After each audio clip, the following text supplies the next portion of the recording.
നമസ്കാരം. പോളണ്ടിനെക്കുറിച്ച് ഒരക്ഷരം മിണ്ടരുതെന്ന് 3.5 പതിറ്റാണ്ട് മുമ്പ് ശ്രീനിവാസൻ സന്ദേശം സിനിമയിൽ എഴുതിയത് ഈ തിരഞ്ഞെടുപ്പ് കാലത്തും കേരളം ചർച്ച ചെയ്യുന്നു. ഈയിടെ സത്യനന്ദിക്കാട് പറഞ്ഞു, ഇനി എത്ര കാലമെടുത്താലും ഈ ചിത്രത്തിന്റെ പ്രസക്തി നിലനിൽക്കും. സന്ദേശത്തിൽ ഇത് മരിച്ചയാളുടെ ഡെഡ് ബോഡിയാണെന്ന് പറയുന്ന സംഭാഷണവും ഇന്നും രക്തസാക്ഷികളെ സൃഷ്ടിക്കാനുള്ള കോപ്രായങ്ങൾ കാണുമ്പോൾ ഓർമ്മ വരും. മൂന്നാം വട്ടവും സംസ്ഥാന ഭരണം മോഹിച്ച് തദ്ദേശ സ്വയംഭരണ തെരഞ്ഞെടുപ്പിനിറങ്ങിയ ഇടതുപക്ഷ ജനാധിപത്യ മുന്നണിക്ക് കനത്ത തിരിച്ചടി കിട്ടിയപ്പോൾ LDFകാരെയും പ്രത്യേകിച്ച് CPMകാരെയും കണക്കിന് പരിഹസിക്കാൻ സോഷ്യൽ മീഡിയയിൽ ഏറ്റവും കൂടുതൽ പ്രത്യക്ഷപ്പെട്ടത് സന്ദേശത്തിലെ ഡയലോഗുകളും അതടങ്ങിയ ട്രോൾ കാർഡുകളും സ്റ്റിക്കറുകളുമായിരുന്നു. 34 വർഷം മുമ്പ് പുറത്തിറങ്ങിയ ആ ചിത്രത്തിന്റെ ഓരോ സംഭാഷണവും ഇന്നിന്റെ രാഷ്ട്രീയത്തിന് മാത്രമല്ല എക്കാലത്തിൻ്റെതും കൂടിയാണെന്ന് തെളിയിക്കുന്നതായിരുന്നു ഇത്. 91-ൽ സന്ദേശ സിനിമ എഴുതുമ്പോൾ തന്നെ ശ്രീനിവാസൻ സത്യനന്ദിക്കാടിനോട് പറഞ്ഞിരുന്നു, ഇതിൽ എക്കാലവും ഓർമ്മിക്കപ്പെടാവുന്ന ഒരുപാട് ഡയലോഗുകൾ ഉണ്ടാവുമെന്ന്. 91-ലെ സാമ്പത്തിക ഉദാരീകരണത്തിനും കമ്മ്യൂണിസ്റ്റ് ജയിലുടെ തകർച്ചയ്ക്കും ശേഷം ഇറങ്ങിയ സന്ദേശം പ്രബുദ്ധൻ എന്ന മേനി നടിക്കുന്ന മലയാളിയുടെ ചില വ്യാജബോധങ്ങളെക്കുറിച്ച് നിരന്തരം സംസാരിച്ചു. കുത്തക മുതലാളിയെ ഓർത്ത് ഞെട്ടിവിറയ്ക്കുന്ന പ്രഭാകരൻ കോട്ടപ്പള്ളി എന്ന കമ്മ്യൂണിസ്റ്റ് അക്കാലത്തിന്റെ ഒരു നേർചിത്രീകരണമായിരുന്നു. ലോകത്താദ്യമായി കമ്മ്യൂണിസത്തിൽ നിന്ന് മോചനമുണ്ടായ രാജ്യമാണ് പോളണ്ട്. ആ തകർച്ചയെക്കുറിച്ച് പറയുമ്പോഴാണ് പ്രഭാകരൻ കോട്ടപ്പള്ളി പോളണ്ടിനെ കുറിച്ച് ഒരക്ഷരം മിണ്ടരുതെന്ന് പറയുന്നത്. ചിത്രത്തിൽ നമ്മൾ എങ്ങനെ തോറ്റു എന്നതിന് താത്വികമായ അവലോകനം നടത്തുന്ന പാർട്ടി താത്വികാചാര്യൻ കുമാരപിള്ള സാറിന്റെയും അന്തർധാരയും ഏറെ ചർച്ചയായി. ഈ തിരഞ്ഞെടുപ്പ് കാലത്തും ഇതും ട്രോളായിരുന്നു. അപ്പുറത്ത് സഹോദരൻ ജയറാമിന്റെ കഥാപാത്രത്തിലൂടെ കോൺഗ്രസിന് നന്നായി കൊടുക്കുന്നുണ്ട് അദ്ദേഹം. ലാൽ ജോസ് സംവിധാനം ചെയ്ത അറബിക്കഥയിലെ ക്യൂബ മുകുന്ദൻ കമ്മ്യൂണിസ്റ്റ് സ്വപ്നങ്ങളിൽ വിശ്വസിച്ച് ചൈനയെ പ്രണയിക്കുന്നു.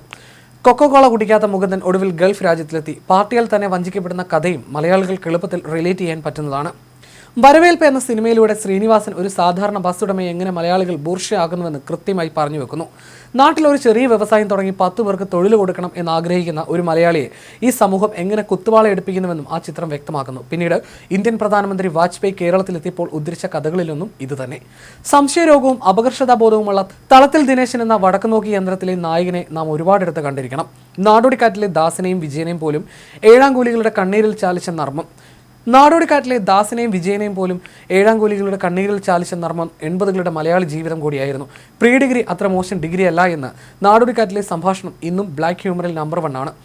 ചിന്താവിഷ്ടയായ ശ്യാമളയിലൂടെ എന്തിനും അഡിക്റ്റായി പോകുന്ന ഒരാളുടെ മനസ്സാണ് ശ്രീനി ചിത്രീകരിച്ചത്. ചുരുക്കി പറഞ്ഞാൽ മലയാളി മനസ്സിന്റെ കണ്ണാടിയായിരുന്നു അദ്ദേഹത്തിന്റെ സിനിമകൾ. സ്വന്തം തട്ടകമായ സിനിമയിലെ പുഴുക്കുത്തുകളെയും ശ്രീനിയുടെ തൂലിക വെറുതെ വിട്ടില്ല. ഉദയനാണ് താരം പോലെ താരാധിപത്യത്തെ വിമർശിക്കാനുള്ള ഒരു പടം എഴുതാൻ ഇന്ന് ആർക്കും ധൈര്യം ഉണ്ടാവില്ല. എൻ്റെ തല എൻ്റെ ഫുൾ ഫിഗർ എന്ന ഡയലോഗൊക്കെ ശരിക്കും ലക്ഷ്യവേദിയായിരുന്നു. പക്ഷേ അതിന്റെ തുടർച്ചയായി ഇറങ്ങിയ സൂപ്പർ സ്റ്റാർ സരോജ് കുമാർ എന്ന ചിത്രം വെറും വ്യക്തിഹത്യയിലേക്ക് താണുപോയി. ശ്രീനിവാസിന് പിഴച്ചുപോയ അപൂർവം ഇടങ്ങളിൽ ഒന്നായിരുന്നു അത്. മോഹൻലാലിനെ കളിയാക്കുന്നു എന്ന പേരിൽ ഈ ചിത്രം വിമർശിക്കപ്പെട്ടപ്പോൾ അത് മമ്മൂട്ടിയെക്കുറിച്ചുമാണെന്ന് തുറന്നു പറയാൻ ശ്രീനിവാസിന് ധൈര്യം കാണുകയുള്ളൂ. ഈ സിനിമയുടെ പേരിൽ മോഹൻലാലുമായി ഇടഞ്ഞ ശ്രീനി ഈ അടുത്ത കാലത്താണ് അദ്ദേഹവുമായി രമ്യതയിലെത്തിയതും. കമ്മ്യൂണിസ്റ്റ് പശ്ചാത്തലമുള്ള കുടുംബത്തിൽ നിന്ന് വന്നിട്ടും വിഗ്രഹഭഞ്ജകനായി മാറിയ ശ്രീനിയുടെ ജീവിതം ഒരു തുറന്ന പുസ്തകമായിരുന്നു.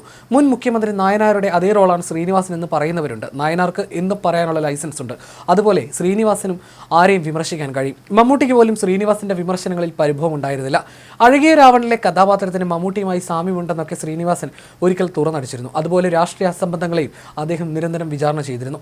69-ാം വയസ്സിൽ ചെയ്തു വെച്ച കഥാപാത്രങ്ങളെല്ലാം ബാക്കിയാക്കി അരങ്ങൊഴിയുമ്പോൾ മലയാള സിനിമാ ലോകത്തിന് നഷ്ടമാകുന്നത് ശ്രീനി എന്ന അഭിനേതാവിനെ മാത്രമല്ല, മലയാളിയെ ചിരിപ്പിക്കുകയും ചിന്തിപ്പിക്കുകയും ചെയ്ത അത്ഭുത പ്രതിഭയെ കൂടിയാണ്.